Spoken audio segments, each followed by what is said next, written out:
E aí, pessoal, tudo bem? Para quem não me conhece, meu nome é Harley Pacheco, sou um dos psicólogos aqui do IPSI, tá? E hoje a gente vai falar sobre um texto bem legal que chama Vigiar e Punir, do Michel Foucault, tá? A nossa referência é o texto, obviamente, mas a tradução feita pela Raquel Ramalhete, tá? Só para você entender, eu dividi o texto do Foucault, são vários capítulos, são 4 partes, né? E são em alguns capítulos, né? E, amigos, eu resolvi fazer o seguinte, quebrar em capítulos para ficar mais fácil da gente falar. Deixa eu só te dizer uma coisa. Se você está pensando que é uma aula de 5 minutos, infelizmente não é. Vai durar uns 15, 20 minutos, tá? Esse capítulo. Por quê? Porque não tem como eu reduzir Foucault mais. Porque eu fiz um roteirinho aqui para tornar a nossa aula simples, né? Só que também não dá para enxugar demais, porque senão eu não vou conseguir passar e você não vai absorver o que tem que absorver. Se você estiver precisando de uma aula de 5 minutos, aquelas mais rápidas, não é essa, tá? Essa aqui é aquela aula um pouco mais minuciosa. Só um adendo, pessoal, eu sou psicólogo, então eu estou vendo o texto do ângulo, né, de um ponto de vista da psicologia, né? Obviamente serve para todas as outras disciplinas, mas eu vou tentar correlacionar e dar exemplos práticos, mas mais pra gente, né? Tá? Bem, para você entender, o Michel Foucault, ele fala, o que o Michel Foucault fala nas obras dele? A maioria delas ele fala de discurso, relação de gênero e poder, tá? Eu costumava falar que ler Foucault é fácil. Eu acho realmente fácil você ler Foucault se você ler Althusser, né? Se você tiver alguns conceitos na cabeça da teoria crítica, tal, da escola austríaca, embora as pessoas digam, alguns teóricos aí digam que ele não era, ele estava pouco, né? Ele não era versado na escola austríaca. Eu discordo, mas enfim. Ele começa o texto narrando o suplício de um suposto criminoso, tá? Você vai entender porque eu estou falando isso. Onde o cara é esquartejado, tá? Depois o corpo é queimado, né? Aí depois o Foucault fala dos ritos penais, né? Das épocas, de várias épocas, né? E ele apresenta exemplos da utilização, né, desses suplícios, né? Só uma outra coisa para não perder a minha cabeça. Se você puder assistir, se você puder ler, eu tenho uma videoaula, né? Seria legal você ler o livro, mas se você não puder, eu tenho uma videoaula que chama Sociedade do Espetáculo. Assiste essa aula Sociedade do Espetáculo e aí você vem aqui e assiste essa videoaula. Lógico, se você não puder, pode assistir que vai dar certo, mas eu estou pedindo que se der, você assista. Depois ele apresentou os exemplos do suplício, tá? Ele escreveu que os suplícios, eles não sancionam os mesmos crimes, tá? Eles não punem os mesmos gêneros de delinquente, mas eles punem, né? E esse é o trabalho, era naquela época o trabalho do suplício, né? O trabalho não, mas a função do suplício. Aí ele fala, né, que um tempo depois, durante toda a Europa, nos Estados Unidos, né, surgiu o conceito da economia do castigo, tá? Porque foi uma época de grandes escândalos para a justiça tradicional, né? Época aí de inúmeros processos de reforma, enfim. Ele escreveu sobre a nova sobre a nova justiça que existe até hoje, que é a justiça moral, né? A justiça política, né? E ele questiona quem tem o direito de punir, né? E aí ele diz que durante todo esse apogeu de ideias novas, percebeu-se que o melhor, né, era a abolição das antigas ordenações de punição, de supressão dos costumes, né? Isso que o pessoal achou melhor, né? Por que ele está falando isso, Foucault, né? Ele falou de todo esse contexto, porque ele quer mostrar que o desaparecimento do suplício ele é uma tendência. Já era na época do Foucault e hoje ela é com mais força, né? E hoje a gente consegue ver aí no nosso cotidiano essa tendência, né? Essa tendência de cada vez menos a gente punir os criminosos, né? Ao menos por suplício, embora a gente também observe que existe aí uma tendência a cada vez maior das pessoas pedirem retaliação ao criminoso na mesma medida, não sei se na mesma medida, mas na mesma barbárie do crime, né? A punição para o crime hoje, né? A gente vê aí, tá em 2016. Você pode ver, mata alguém, morre alguém, existe aquele, né, fervor cobrando linchamento, assassinato e tal, né? Enfim. E hoje isso é uma tendência, né? O Foucault, ele fala que está na moda, estava na moda, né? Ele não usa esse termo, obviamente, porque isso eu metabolizo o que ele quis dizer, mas ele quis dizer que estava na moda a humanização, né? E aí eu estou dizendo que hoje ainda a gente está na moda, né? Sabe que eu não tinha lido esse texto do Foucault. O texto que eu tinha lido do Foucault é A Ordem do Discurso, né? Pô, tem tudo a ver com psicologia e história da sexualidade. Tudo a ver com psicologia. Esse aqui eu não tinha lido ainda. E eu meio que fiquei meio perplexo, porque eu vi o Foucault nessas duas outras obras que eu citei de outra forma. E essa aqui ele, né, já me deixou, já mostra outra face, né?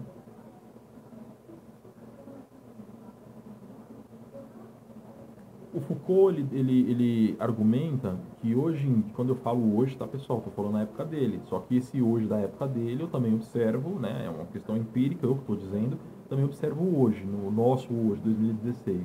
Né? Hoje se busca aí essencialmente por um caráter corretivo da pena. Né? E essa tendência ela vem se acentuando cada vez mais. Só que um ponto-chave é que para o caráter corretivo funcionar, a gente precisa ter qualificação dentro das cadeias para oferecer para os presidiários, tem que ter emprego quando eles saem, tem que ter toda uma estrutura que a gente não oferece. Né? Então, a gente vê que a tendência à diminuição do suplício ocorre, né? O caráter corretivo da pena ele surge, mas em contrapartida a gente não acompanha isso aí no desenvolvimento da infraestrutura necessária. Né? Obviamente não justifica, né? Um fato que o Foucault diz que é certo é que em algumas dezenas de anos aí o suplício meio que apaga. Você não vê mais aí gente esquartejada, gente amputada, né, marcada simbolicamente. Que nem, já falando de amputação, marcada simbolicamente, cara, você tem que, para entender isso que o Foucault está falando, era bom você ler o texto, a nossa videoaula falando sobre estigmas do Goffman, tá? Mas rapidinho. O estigma, que é uma marcação no corpo, antigamente era usado como uma forma de condenação, tá? Mas enfim, você não vê mais isso no rosto, você não vê essas marcações no rosto, com exceção do Oriente Médio, né? Ou pessoas expostas, né? Corpos expostos, né? Dando espetáculo. Por que eu falei com exceção no Oriente Médio? Porque você sabe que no Oriente Médio eles comem com as mãos, né? E todos os árabes eles comem com a mão direita, né? Porque a mão esquerda é feita para limpar o corpo, né? Então, quando o cara lá comete um crime, ele é estigmatizado perdendo a mão direita, porque ele é obrigado a comer com a esquerda. Aí se torna nojento comer com esse cara. O cara vai comer com a mão esquerda, que é a mesma que ele lava o corpo, né? Então, simbolicamente, esse cara vai ser estigmatizado, vai ser reconhecido como alguém que cometeu um crime e ninguém vai se relacionar com ele, ele vai estar preso, entre aspas. Aqui a gente prende na cadeia, lá eles expurgam o cara, né? Mas enfim. Estou dizendo que, com exceção, que a gente não vê mais isso com a frequência que a gente via antes, tá? E o que é interessante é que esse conceito ele desapareceu como alvo aí alvo principal, né, da repressão penal. O Foucault ele argumenta que esse processo diminui o espetáculo, né? Todo esse processinho aí, que era o suplício, ele foi substituído por um outro ritual mais administrativo, que é o que a gente vê hoje. O suplício existe, só que de uma maneira mais, né, administrativa. Não existe nada mais humilhante para a gente, ou para uma pessoa de bem, do que ser presa, condenada injustamente, ou porque ela ser processada e ser extremamente divulgado, né? E, assim, são questões que tocam no íntimo que a gente vai ver dia a dia aí nas nossas clínicas, tá? Imagina um cara que passou por isso sendo inocente indo para a tua clínica. Então, o cara vai chegar, né? O que o Foucault ele deixa claro é que a punição, pouco a pouco, ela foi deixando de ser o que era antigamente, né? Aquele espetáculo que implicava aí em lesão corporal. E hoje em dia, tudo que implica esse espetáculo é tido como um cunho negativo, né? Mas por quê? Por que que você vê isso como negativo, né? O Foucault, inclusive, escreveu, ó, a frase que ele escreve: ficou-se aí estipulado que tal rito dá um fecho ao crime, né? Um fecho no sentido de finalização ao crime, conceito, afinidade de espúria, né? O que ele está falando aqui? Ele está falando assim, ó, que a gente usar do suplício, né, como uma forma de punição, de repressão, é a gente se igualar, né, ao criminoso, né? Ou seja, a gente iguala o mesmo ato de selvageria e às vezes até ultrapassa, né? A mesma selvageria que o criminoso teve, a gente às vezes tem, né, quando a gente faz esse tipo de coisa, né? Então, o carrasco, né, ele acabava se parecendo com um criminoso, né? Os juízes, eles acabavam que se parecendo com assassinos, né? E aí você invertia toda a lógica, né? Todos os papéis, né? Fazendo do supliciado, do criminoso, né? Um objeto de piedade e de admiração. E é isso que acontece hoje, né? Por quê? Porque a gente defende que todo mundo tem direito à dignidade, até os bandidos, né? O bandido cometeu um crime, mas a gente não pode se igualar a ele, porque senão a gente é tão criminoso quanto ele. Por isso as penas elas são focadas em restrição de liberdade, né? Por quê? Porque assim, a gente não pode se igualar. E essa é uma questão que eu compartilho, tá? Hoje em dia, a justiça ela tem vergonha de impor ao condenado, né? Ela guarda aí impor suplício ao condenado. Ela guarda uma distância. E quando ela precisa fazer esse tipo de suplício, por exemplo, matar o cara, porque tem lugar no mundo que a pena de morte é aprovada, ela confia isso a outros, né, técnicos, né, sob marca de sigilo ainda. Por quê? Porque para o mundo, né, é indecoroso você fazer esse tipo de coisa, né? É pouco glorioso você punir. Não é legal. Por isso privar o indivíduo de sua liberdade, ao mesmo tempo, é um direito da sociedade e um bem para todos, né? Hoje a gente entende aí, o Foucault ele fala que o sistema de coação e de privação de obrigações e de interdições, ele é bom.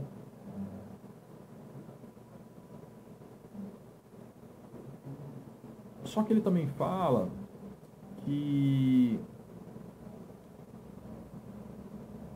Só uma coisa, quando eu falei aqui que a justiça, quando precisa cometer um ato de... Ela faz, confia a outra, ela confia isso a quem? Aos médicos, aos capelões, aos psiquiatras, psicólogos, educadores, enfim, os caras que vão chegar lá, dar injeção no negro e matar, beleza? O Foucault ele também fala isso no começo do texto. Ele fala que a pena hoje em dia não se centraliza no suplício, tá? Porque seria a gente se igualar, né, ao criminoso, mas ele fala lá no texto que apenas a privação de liberdade, ela na história nunca funcionou, né? Ela só funciona se você complementar com instrumentos de punição corporais, né? Quando ele fala corporal, não é você bater, não é isso que ele está falando, você espancar o cara, é você reduzir a alimentação, privá-lo da sexualidade, né? Expiação física, masmorra, né? E ele se auto-questiona quais são as consequências a isso, né? Porque, no final das contas, a prisão ela sempre vai aplicar medidas de sofrimento físico, né? Quando te impõe essas restrições, né? E aí você vê que hoje em dia isso não tem essas restrições, é para quem não tem dinheiro, né? O sistema é tão corrompido que essas restrições aqui, elas só acontecem para quem não tem condições de bancar uma estrutura dentro da cadeia, né? A crítica ao sistema penitenciário, na primeira metade do século XIX, aí, segundo Foucault, é porque, em suma, os detentos eles têm menos fome, eles têm menos frio, e as privações são menores, né, do que as pessoas que trabalham, do que as pessoas que estão no dia a dia, né? Então ele não sabe o quanto efetivamente a prisão ela realmente funciona.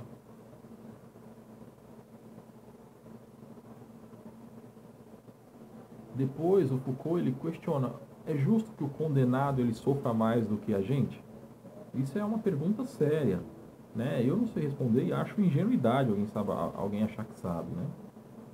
Porque a pena ela se dissocia totalmente de um complemento de dor física, né? Então, o Foucault ele questiona, eu também questiono, beleza, então qual é o castigo que não é corporal? É um negócio muito maluco, né? Qual que é a pena que é apropriada? Como prever se o sujeito que está preso vai ou não evoluir? Né? De que modo a gente pode garantir que ele vai ser corrigido?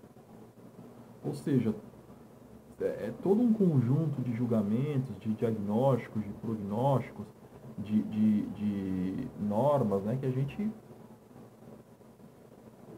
não consegue garantir no sistema de juízo penal que existe, né? Imagina você, psicólogo forense, cara. Esse texto cai muito bem. Como que você vai vai atestar que o cara está com condições de sair da cadeia? É um negócio muito maluco. Eu sei que, pessoal, eu não estou fazendo julgamento de valor aqui, tá? Entenda.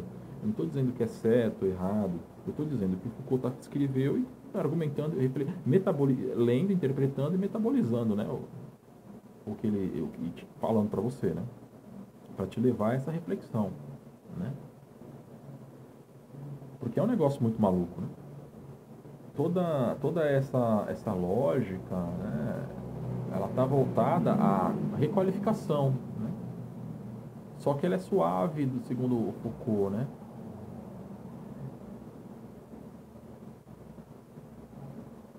Mas, por outro lado, é que nem ele fala, qual que é o regime correto? Qual que é a maneira correta de você punir? Eu gosto muito maluco, dá vontade de dizer assim, Foucault, você sabe quando a gente está lendo um texto, né? A gente está num diálogo profundo com o autor. Então, Foucault, se você não sabe, você que é filósofo, pensador, renomadíssimo, é isso, aquilo, outro, eu vou saber? Né? Então, o Foucault, nos próximos capítulos, ele trata aí de correlacionar as épocas, né?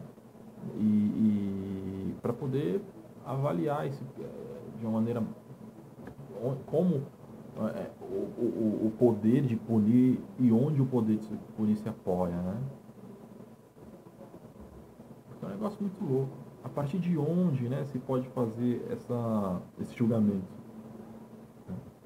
Então ele fala, esse texto do Foucault, ele tem 4 pilares, né, que é o que a gente vai ver nas próximas videoaulas, que é não centrar os estudos nos mecanismos punitivos unicamente, né, nos seus efeitos repressivos, mas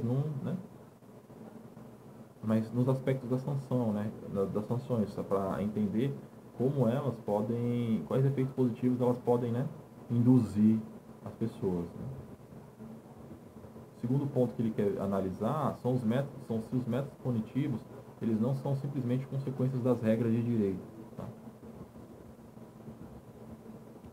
Em terceiro, ele quer tratar a história do direito penal e das ciências humanas como duas séries separadas, cujo encontro teria uma a outra efeitos perturbadores, né? Enfim, eu prefiro não entrar nessa seara. E 4, ele quer verificar nesse estudo se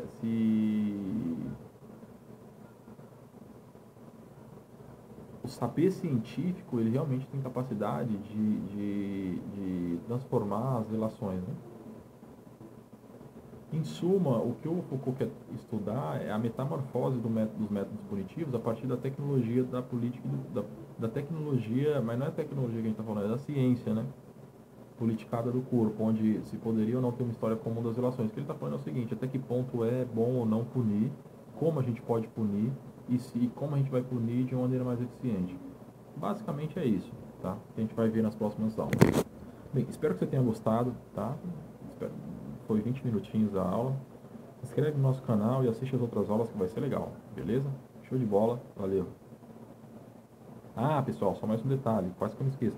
Se você precisar apresentar esse certificado na faculdade, para suas horas complementares e tal, entra no site do IPSE, www.ipse.com.br, lá tem, eu vou dividir também em capítulos, tem lá Você pode fazer a prova, 2 ou 3 perguntinhas, tranquilo de responder, aprovado, imprimir seu certificado. Valeu?